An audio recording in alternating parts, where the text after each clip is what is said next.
একজন পুরুষ মানুষের সবচেয়ে বড় মিথ্যে কথা হচ্ছে, আরে আমার সংসারের সবই তো তোমার, আমার গাড়ি বাড়ি, থাকার জায়গা, ব্যাংক ব্যালেন্স, আরে এগুলো তো তোমার, তোমার ইনকাম করে কি হবে, তোমার টাকা সঞ্চয় দিয়ে কি হবে?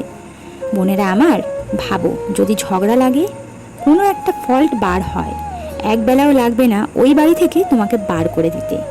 যে সংসারের জন্য মাথার ঘাম পায়ে ফেলছো, খেয়ে না খেয়ে দুটো ফার্নিচার, দুটো পয়সা জমাচ্ছ, এবং তোমার স্বামী তোমাকে আশ্বাস দিচ্ছে এই সংসারে সবই তো তোমার, আসলে এই সংসারে তুমি একজন বিনা পয়সার কর্মচারী ছাড়া আর কিছুই না।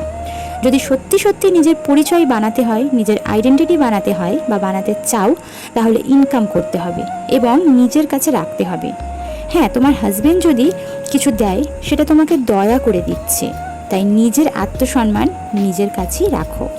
তোমরা নিজেরাই খেয়াল করে দেখবে, একটা সংসারে বা একটা বাড়ির বউ যখন সিম্পল কোনো ইনকাম না করে, সেই বাড়ির একটা গৃহিণীর মান সম্মান, আর সেই সাথে যেই মানুষটা ইনকাম করে সেটা বাইরে গিয়ে হোক বা ঘরে বসেই হোক না কেন, সেই মানুষটার আত্মসম্মান বা মান সম্মান কিন্তু দুটোর মধ্যে অনেক পার্থক্য থাকে।